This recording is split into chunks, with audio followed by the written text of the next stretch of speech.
there, and welcome back to Launch Your Private Podcast. This episode is part of our special Roundup series where we're exploring powerful ways businesses are using private podcasts to educate, support, and retain their clients and students.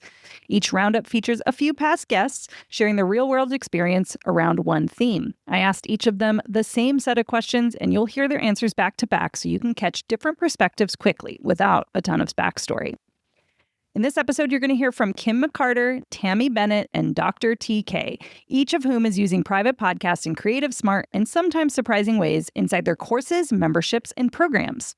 If you want to dive deeper into any of their work, we've linked their full solo episodes for you in the show notes. All right, let's hear what they have to say. Hey, I am Kim McCarter. I am the founder of Black Girls Manifest 2 and the creator of Self-Made Success System. My work focuses on helping life coaches, consultants, and done-for-you service providers move beyond hustle and into a structured, high-revenue business model that runs on premium sales, authority positioning, and aligned strategy. My signature program is Self-Made Success System. It's a business accelerator that helps experienced entrepreneurs create a sales-first system that brings in high-ticket clients with ease. It's not another marketing program. It really is a business recalibration system designed to align their offers, pricing, messaging, and sales, so that way they can scale without burnout. And when it comes to private podcasts, I use them in a couple of different ways. I integrate private podcasts into my offers so that way we can have powerful, high converting lead generation and nurture tools. So in Self-Made Success System, we actually teach our clients how to turn case studies into private podcast episodes that educate, showcase transformation, and pre-sale premium clients before they even book a call. And then for my own business, I use private podcasts in 3 ways. So I use them for lead magnets and authority building. So instead of PDFs, which people never read, I deliver audio experiences that break limiting beliefs and reframe how my audience sees sales and business alignment. Then I also use them in sales nurture sequence, so that way prospective clients can listen to in-depth breakdowns on how Self-Made Success System works, why their current strategy isn't scaling, and what shifts they need to make before they invest. I also use these inside of my community newsletter strategy and when I do any private trainings. And then I also use it as a client experience and training tool. So inside Self-Made Success System, I use audio-based trainings with the guidebook strategy that I talked about the last time I was here to really just showcase like how people can get the work done. One of the things I want to be able to do is make sure that my clients don't have an excuse to not implement. So the easier I can make it for them to implement, the better. So just using those private podcasts and audios to increase that experience has truly been a game changer for not just sales and positioning, but how we allow people to consume the content in a way that just feels natural and effortless without requiring them to be glued to their screens. Hi, I'm Tammie Bennett. I am a life and business coach. I have the Show Up Society public podcast, but I also host pop-up group coaching memberships. So a lot of times these are a month long to 6 weeks long. And I use private podcasts to record the replays of our calls. And a lot of my people in my community memberships, they will listen to those on the go. So a lot of times they can't make the live call, so they'll listen to the replay. But I also have a lot of people that are on the live call, but they love hearing the information again. And so they will listen to it another time or 2 or even 3. So it's been really helpful. And I know that I have some people that sign up for my group community membership type things just because I have a private podcast and they are able to listen even if they can't make the live calls. So that's definitely been a reason why some people sign up with me. Hey, great day. So my name is Dr. Takesha Jackson Rudd, and I go by Dr. TK. I am a licensed clinical psychologist, and I'm also a therapist, business coach, and mentor.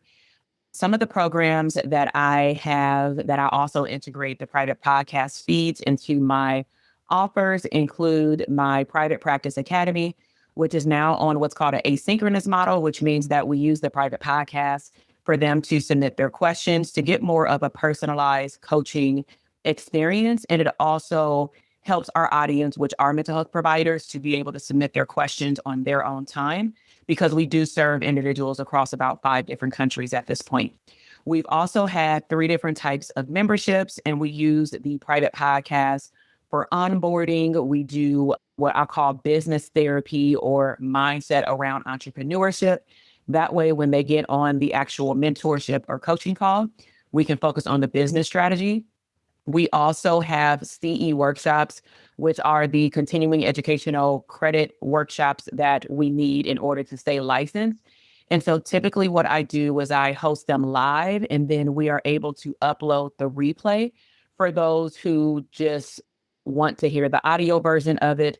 And then in the show notes, we give them the PDF workbook or download. And then I also host live events in person, and we upload short clips for our mastermind clients and for conferences for certain parts of those live events. We've also used the private podcast to warm up the live event attendees so that they know exactly what to expect before they come to the event. Now, in terms of the in-depth, like private podcast integration, as I mentioned, we've used it in courses, digital product memberships. We have Q&A feeds for our clients where they're able to submit their questions. We also have a general Q&A feed where we upload all of our video replays and they convert into audio, which is super, super easy on the Hello Audio platform. We also give our individual mastermind clients their own individual feed with their name on it, and they receive all of their replays from their Zoom calls and from our group calls. And then what I've also started doing is in the show notes for our one-on-one mastermind clients, instead of sending them like an email of the recap or uploading it into a online course shell, we instead have used a Google Doc. And because Google Doc is forever changing in a very good way, and it allows us to pretty much keep all of the notes in one document with different tabs, we simply put in the universal show note, which is throughout all of their podcast episodes with their replays, a recap of, what we talked about and also what action plan did we discuss so that they can work on that before their next session during the following month. We also have used the private podcast for self-paced products. So like some of my ebooks, they have accompanied with private podcasts to walk someone through what we're talking about in the ebook. So that is an overview of how we have been able to integrate the private podcast into our offerings. Now that you know a bit about how each guest is using private podcasts in their business, let's look at how they actually structure those feeds behind the scenes. From multi-feed systems to creative onboarding, you'll hear a range of practical approaches. I'm using private podcast feeds in so many different ways that it is like really hard to narrow down on one specific idea or way to use them. And the reason for that is because as a sales funnel strategist and as a sales and mindset coach, I am always testing and looking for what is going to work best. And I have found that being able to have multiple, I guess you can really say I do have multiple feeds, right? So because every lead magnet that I'm using a private podcast for is going to have a multiple feed. And let me just get really clear on private podcasts and how I'm using them, right? So for instance, if I'm using a case study, I will create like a PDF case study that's probably 20, 30 pages. And then I will have a 5 or 6 part private podcast audio training that goes even more in depth on the different elements of that case study. And that's a feed, right? And then when I am creating my feed, instead of focusing on show notes, we have started focusing on implementation articles. So people will go to almost like a blog post. And on that blog post, they're going to see the private podcast feed for that session, and then they're going to see an implementation article. I got this idea from Time Magazine. I was going to read articles on Time Magazine, And I started to notice how they had listened to this article, and I started seeing it on a couple of other big name publications like Bloomberg, the New York Times was doing it. The Wall Street Journal was doing this. And I was like, oh my gosh, I am going to try that. So I started creating these multi-part lead magnets, and each of the episodes would have an article. So rather than just a show note of a recap, it would be like the implementation steps. I taught you this in the episode. Now I want you to go do the work. And it would be in an article-based format. And I realized that it was working so well and leading people to the offers that I started doing more and more of them. So that is essentially like feeds in itself. Then when it is inside of my program, I have decided and realized that rather than having one long feed for one program, I actually have one feed per module. The reason why I did this is because the first time I launched a high ticket audio-based program, I had one long feed, and it started to get really confusing when we got into like modules 8, 9, and 10, because it was a long program and it started getting really confusing. But also when people started adding it to their podcast players, we really couldn't control how it was showing in their podcast players. So for instance, some people may have oldest to newest, some people may have newest on top. But if you left off on, let's say, lesson 3 in module 4, but we've already produced 10 modules, it was just getting way too confusing on the back end, and we were answering too many questions. So I found that creating one module per feed is what worked best. And also just making sure that not only do they get the private podcast feed, but they also receive, when they log into our course platform, that audio for that lesson is inside the course lesson as well. I have found that that just works best for my ideal student and buyer because they are already busy and having so much going on. The less they have to figure out, the better.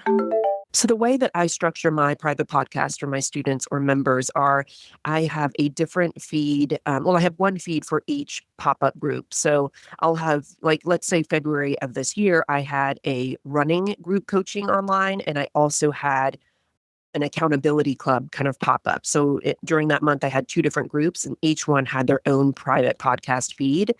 So not only do I put in the call replays, but sometimes I'll add a little pep talk. For the running group, we added private workouts, so special kind of workout bonuses that they got for being in the running group that month. So yeah, I have a lot of fun with it that way. So the way that we actually structure the private podcast to meet the needs of our students or for our memberships, our members, is depending on the program, we have either one or multiple feeds. And so based off of our clientele, they very much still are visual learners. And based off what we're talking about related to strategy, they still like having a video. Now, what we have learned is that depending on if the private podcast feed is an actual course versus a workshop, if it is a course, we will still upload the video version to the course shell just to protect the intellectual property. But we do upload shorter videos like masterclasses through like a Loom platform. And then we just provide the link in the show notes, which has been very helpful. Our structure is as follows. We have the Q&A feeds for our group coaching programs and for our memberships. We also have individual feeds for our mastermind students so that they can access their replays on the go. And they are able to keep access to those even though their program is over. In the show notes, we use Google Docs to add their actionable notes for our one-on-one clients. Some of our programs also have bonus feeds, such as upsells. So for example, let's just say if we have a live virtual event and I want to teach them one particular strategy so that they can understand that and implement it into their business before they come to the live event, then we will upload that audio. We also have some mindset-focused sneak peeks for a deeper connection. So another way we've used a private podcast in our launches outside of upsells is that, let's just say if we're in our launch open cart period and someone has a question, what I have learned, especially having over 450 open podcast episodes on our public podcast feed is that some people aren't going to go all the way back to episode number 30. And so if I know that I've already answered the question and it's still relative to the times that we are in terms of the person's question, I will just either me or my team go back and find the podcast episode and we can upload it to a designated private feed. And over time, what will happen is that feed can then be a rapport builder for people who have these questions of whether our program is the right fit for them or not. Some unique uses that we get out of the private podcast feed is that personally, I have my own personal use feed. I upload sessions with my coaches and mentors there. I record my quarterly goals, my business goals, and also my manifestation goals, as a woman, mom, wife, and business owner.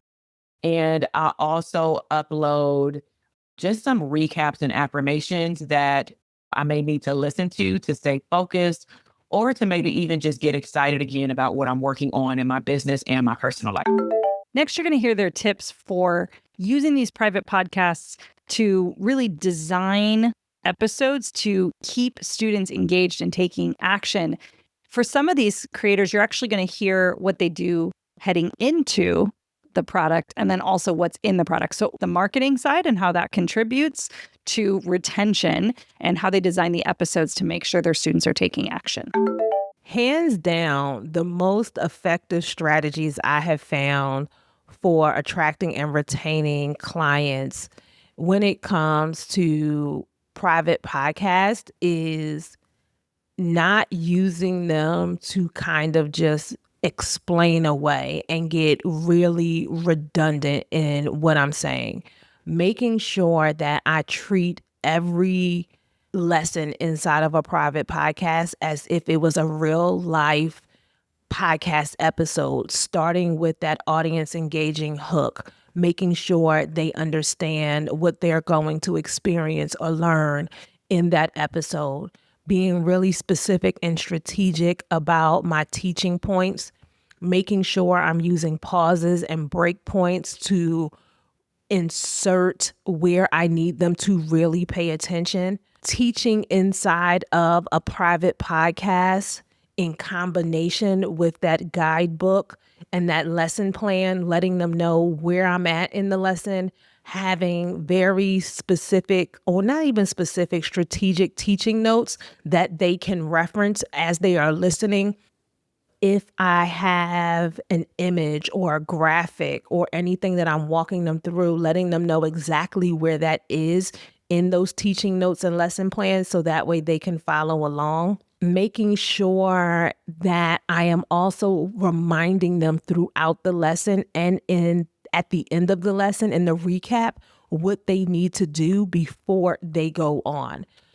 At the beginning of a private podcast that's attached to a paid program, letting them know that it is a stair-step system, that every lesson is in here for a reason. And if you start hopping around and skipping lessons, you may get lost, you may get confused.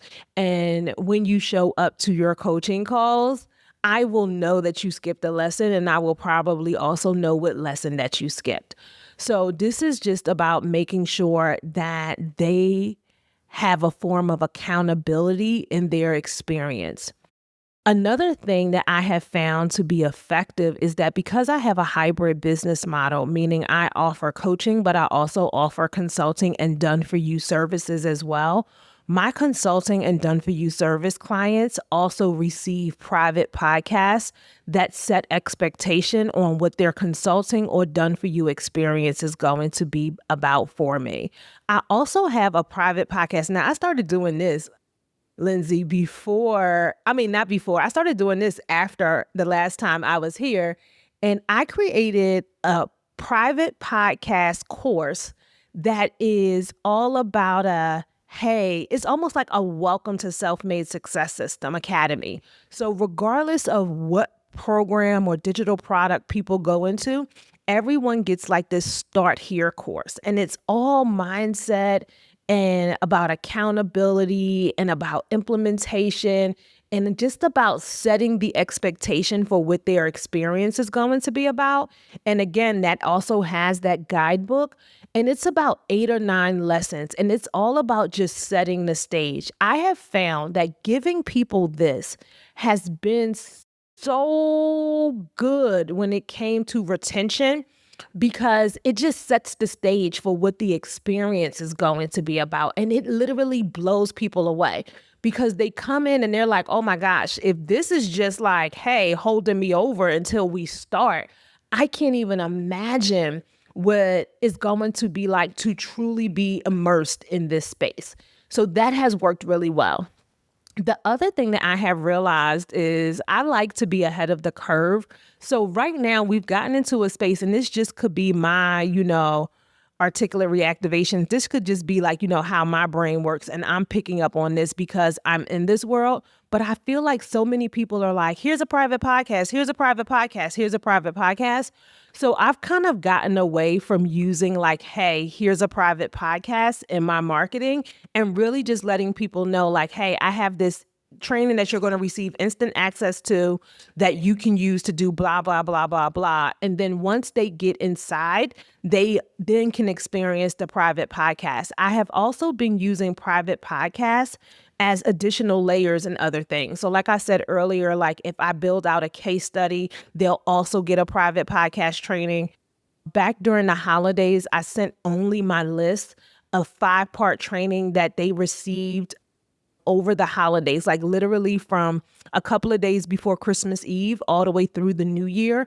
And I used the private podcast and paired it with that implementation article. So that way they receive just like, a free course, so to speak, over the holidays that set the stage for my upcoming enrollment period for Self-Made Success System. I have been using the private podcast strategy with my community newsletter for my long form content. So twice a week, my community newsletter comes out, and that is always going to be the article paired with that audio. I have found that talking about the private podcast being included in my group programs, that is definitely a great marketing tactic, because like I said earlier, I have some people that sign up just because of that, knowing that they can never attend any of my live calls, but knowing that they will get all of the information through that private podcast feed. So I always talk about it on my sales page for all of my group memberships, and that has been really helpful.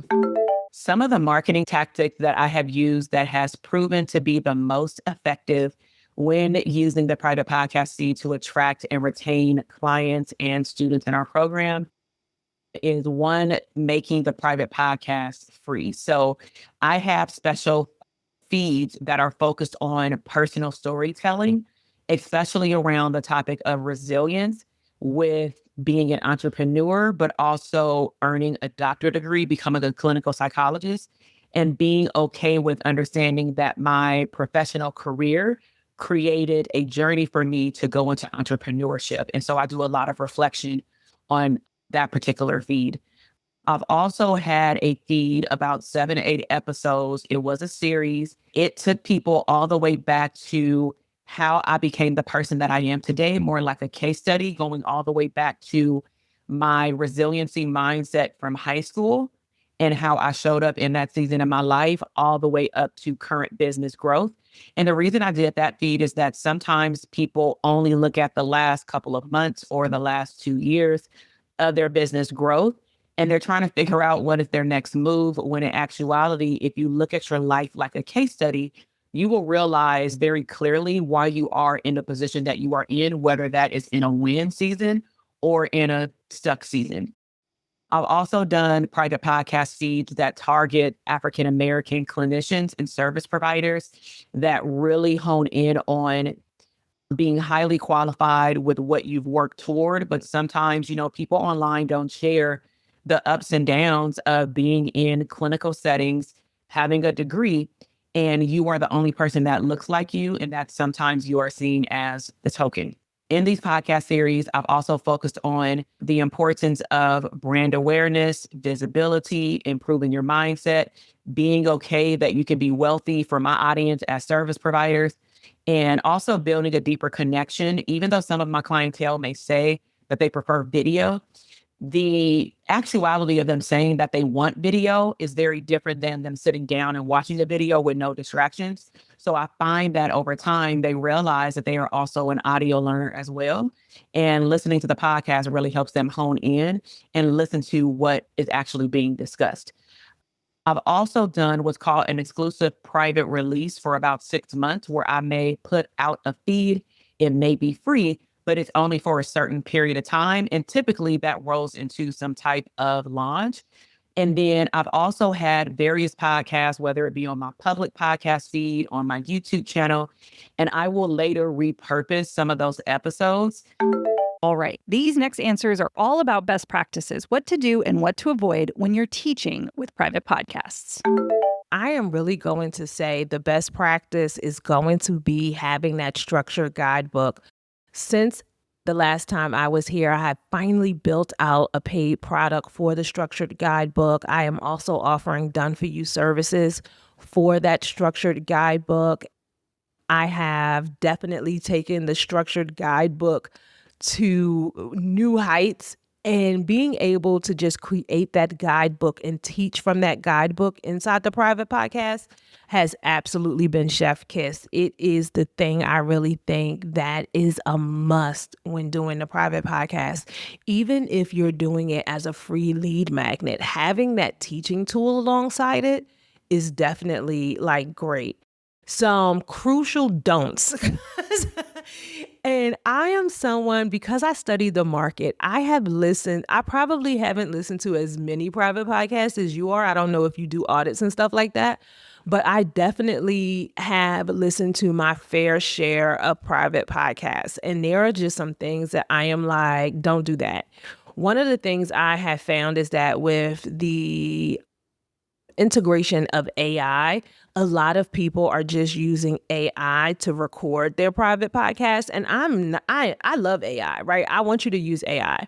But I think people also have to remember that AI doesn't have the nuances for when you're kind of supposed to slow down and just have those real human pauses. And for some of us, we can tell it's just like AI. Meaning that it's an AI recording versus if a human really recorded it, and it just kind of sounds a little artificial. So I think people should really just take a moment and listen back and think about like how they are showing up in the marketplace. And if that really isn't how they sound, I would much rather for you to use ChatGPT or Claude to write your script and read your script yourself versus just using AI, the AI voice. Another don't is if you are doing a private podcast, right, that is like a continuous series that is going to be from lesson to lesson to lesson to lesson. I am someone who does not feel you need to have a podcast intro on every episode. You can do a podcast intro at the top of the private series, but having like an intro with music and a recap, like it's a full-blown podcast on every episode, honestly gets annoying, and it kind of makes me want to tune out. Another don't is people who are not using effective show notes, especially if you are using a private podcast where you are giving people an RSS feed that they're going to add to their podcast player. Not having the show notes is a definite don't. A major do. Absolutely do this. This is coming from your favorite sales and mindset coach. This is coming from your buyer psychology expert. This is coming from the person who wants you to make as much money as possible. I absolutely want you to do this next thing I am telling you right here. And this is, do tell us what you are selling us every opportunity. Meaning when you bring us into your private podcast, let us know the name of your business. Let us know the name of your program. As you are recording your private podcast, incorporate your framework, keep reminding us the name of your program. Tell us when you're talking about something that comes from your program. Use client case studies. Let us know in your show notes that you want us to buy something. The biggest mistake I see so many people making is waiting until the end to sell to people. You don't even know if people are going to stay and listen to the entire thing. So trying to wait to sell and not dropping those soft sales hints is actually probably why some people don't have the conversions that they want. Also, keep in mind this. I am not a fan of the drip model in private podcasts. My whole thing is when you come in, just get access to it. And I understand also this is going to look different for every audience. So you really have to be clear on who your audience is and what the buyer psychology of that audience is. If you are someone who works with people who are busy professionals in any way, sense, or form, having that drip experience may actually be hurting your conversions because they may not be hanging on the way that you think that they will, right? So you want to make sure you really know your audience really well and that person that you are going after. I cannot tell you how many people who I have seen like where they're like, hey, by the time they get to episode 4, episode 5, people are dropping off. And it's because they are using that drip model and it's just not working the way that they think that it will. And I think this is also one of the reasons why I kind of got out of like for lead magnets doing drip versus just having everything up front and pairing it with that article, because in that article, there's a link where they can go to the next episode, right? And just keeping them engaged, because every time they listen to an episode, that's another yes in my sales system. So making sure you can keep them engaged. Another best practice is try to keep each episode in a private podcast series to be no more than 15 minutes. If it's going to be more than 15 minutes, it probably needs to be another episode and or you're overteaching. I am not a fan of the huge private podcast where episodes in the private podcast are a half hour, 45 minutes long, because now you're just talking nonsense sometimes. And not saying that the information isn't good, but I mean like you're stretching it out. And as someone who is a manifesting generator, I start to get bored. So that's again goes back to know your audience and know the buyer psychology. So let's talk about some best practices that I believe, like do's and don'ts, that I've learned throughout using private podcast feeds, especially in courses, memberships, products, and other product lines. And so some best practices in general is you want to set the access period. Is it available for 12 months? Is it unlimited? Is it only for 3 months? You also want to, for myself, I've learned to require a re-opt-in for continued access. And so what this looks like right now, currently in my business, is that one of our programs started off having unlimited alumni access to group coaching calls because we know that with what they're building, it is a drastic shift in their mindset to even be able to sit down to do it. And I teach people how to build a private practice. And even though they desire to do it, it doesn't mean that they want to do all of the back office stuff to build the business. And so because I know it's going to take them time, for years, we were just sending out a Zoom link for them to come to calls. And then they also have the Facebook group. Now, this year, what we decided to do in 2025 is we said, starting at this point, you will now have to opt in if you want to have the replays via the Hello Audio feed. They'll always be in Kajabi for 12 months at a time, but we don't want to continue to email you the replays if you're not interested. So if you would like to access 12 months of replays and be invited to the calls, if you have alumni access, then put in your name and email address versus us automatically putting them into that feed. Also, a best practices is to clarify the difference, for example, mentorship questions versus tech support questions. So for us, if it's a tech support question and we give them examples, then you go and fill out this form. If you actually have a coaching or a mentorship question, then you can submit that here. Now, if someone does submit the wrong question in the wrong location, we will not record a episode on it. We will simply email them and say, hey, here's the right form for future references, but here's the response, and Dr. TK won't record a podcast episode on this topic, etc. Now, some do's. Some do's for us is require question submission, especially when we have asynchronous programs. We require submission of the question in a certain amount of time before we start recording. So because Hello Audio provides us with a faceless, simple process to just sit down and press record, I tell my community that they need to submit a question within 24 hours before I start recording, and they know when I'm going to record because I post it in Facebook. Because not every week we actually get questions. I've also learned how to give them examples of some poor and high quality questions. So I say low quality versus high quality questions. And we put that in their portal and in their Facebook group just so that they can start understanding what questions will help them the most and what questions will I just honestly have more questions about because I don't understand the question.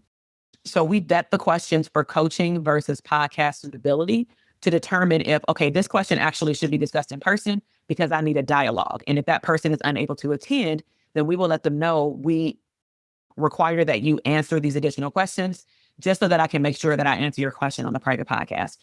Also, some do's is include show notes with actionable items. And so if there are things that I'm giving in terms of tips based on someone's questions, I will let them know, hey, I just want you to be in tune with me. Just listen, just be present. But I did give you a recap of the 7 tips in the show notes. So you don't have to feel like you need to write everything down unless you choose to. Now, my don'ts list is a lot longer. So my don'ts include don't replace coaching entirely for me with who I serve with podcasting. And so I like to let some of our clients, depending on their program, know that simply submitting a question may not get you everything that you need, especially for our mastermind clients, which have higher touch points. I'll also help them see with not relying severely on just only the private podcast is that the way that you're going to better your questions is if you have the material. The material is in the portal. Now, I have chosen, because nobody wants an online course, is I choose to make my lessons in bite-sized pieces, literally no longer than 10 minutes for some programs, sometimes not even more than 3 minutes for some programs. Now, there may be multiple lessons, but I'd rather somebody feel accomplished from a 3-minute lesson versus feeling like they have to sit down and watch an hour lesson. I also avoid back and forth by asking clarifying questions first. So that goes into the what is a high quality question versus a low level quality question. I make it very clear when someone is signing up for our program that if the podcast is included with mandatory, for example, you get the material in the course portal. What does that look like? And or is it a bonus, meaning it can be taken away at any time? And I'll also give the reason as to why it is a bonus and why it could be removed at any time, such as after 12 months, you will no longer have access. I also talk about, and I think it's important to talk about any stipulations that you have around, again, just how long they're going to have it for. And the reason I'm really just breaking these down is that these are the things and questions that have come up the most when it's related to the private podcast feed. So you really want to be clear about how long they have it for. You also want to give them clarity if you have more than one feed. When do they need to go to each feed and for what? For example, we will tell our clients, don't go to this feed until you're at this location in the program, at least to stay focused. So many great insights in there, from guidebooks to feed structure to knowing your audience's learning preferences. Now let's wrap up with a look at the future. Here's how these creators are planning to evolve their use of private podcasts even further. Looking ahead, I have a lot of use for private podcasts. So if we're talking about in my courses and in workshops and groups, I plan on adding a few things in. So I'm in one of my groups, we always do a visualization session, and it's sort of like a guided visualization exercise. And so I'm definitely going to add that as the bonus. And then in terms of outside of my groups, I just launched a private podcast today. It's a paid private podcast. Basically, it's going to be coaching tips in your pocket every day. So it's going to be every day for a year.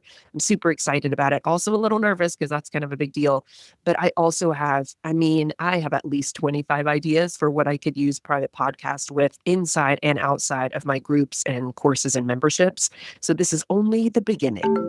Some of the ways that I plan on using private podcasts in terms of my courses, memberships, courses, workshops, and masterminds is currently working on right now. We're currently working on offering a private podcast feed that is more bingeable, and that could be in the place when we're off season of warming up our audience for our boot camp. So now we actually are a business where I actually enjoy doing live launches. My audience enjoys live launches, and it's something about my energy when I do go live versus pre-recorded, at least in this season, even when they watch the replay, because they do participate and they comment in the box.